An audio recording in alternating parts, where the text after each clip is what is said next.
আপনার ২ বছরের বাচ্চা কি ঠিকমতো হাঁটতে পারছে না, বারবার অসুস্থ হচ্ছে বা খেতে অনিচ্ছা, তাহলে শরীরে লুকিয়ে থাকতে পারে ৩টি নিউট্রিয়েন্টসের ডেফিসিয়েন্সি। ৩টি নিউট্রিয়েন্টস হলো আয়রন, ভিটামিন ডি আর ক্যালসিয়াম। এনএফএইচএস বা ন্যাশনাল ফ্যামিলি হেলথ সার্ভের রিপোর্ট অনুযায়ী ভারতে ৬ মাস থেকে ৫ বছর বয়সী প্রায় 67% শিশু আয়রন ডেফিসিয়েন্সি বা অ্যানিমিয়াতে ভুগছে। আর এই আয়রন কম হলে বা শরীর অ্যানিমিক হলে বাচ্চারা দুর্বল হয়ে যায়, খেতে সাধারণত অনীহা হয়, কখনো কখনো বাচ্চাকে ফ্যাকাশে দেখায়। সেক্ষেত্রে বাচ্চাকে ডিম, ডাল, মাংস, শাক, খেজুর খাওয়ানো উচিত। আর ভিটামিন সি যেমন লেবু খাওয়ালে বাচ্চার শরীরে আয়রন অ্যাবজর্পশন ভালো হয়।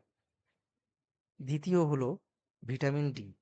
আজকের শিশুরা সাধারণত রোদে খেলে না, ঘুরে বেড়ায় না, তাই তারা যথেষ্ট ভিটামিন ডি পায় না। কারণ সূর্যের আলোই হলো ভিটামিন ডি এর মেন সোর্স। আর এই ভিটামিন ডি এর অভাব হলেই বাচ্চারা সাধারণত দেরিতে হাঁটে বা পা বাঁকা করে হাঁটে। বাচ্চার হাড় বা পেশিতে দুর্বলতা দেখা যায়। চমকে যাওয়ার মতো তথ্য যে অনেক গবেষণায় দেখা গেছে ভারতে প্রায় 60% শিশুর ভিটামিন ডি ডেফিসিয়েন্সি দেখা যায়। তাই প্রতিদিন কিছু সময় সকালের রোদ, ডিমের কুসুম, মাছ, দুধ খাওয়ান। তৃতীয় হলো ক্যালসিয়াম ডেফিসিয়েন্সি। বাচ্চাদের ক্যালসিয়াম ডেফিসিয়েন্সি হলে দাঁত দেরিতে ওঠে, হাড় দুর্বল হয় ও পা হাতের যন্ত্রণা হতে পারে। তাই বাচ্চাদেরকে রেগুলার দুধ, দই, পনির, শাকপাতা, ছোট মাছ খাওয়ান। আবার মনে রাখবেন, ভিটামিন ডি ছাড়া শরীরে ক্যালসিয়াম ঠিকমতো কাজ করতে পারে না।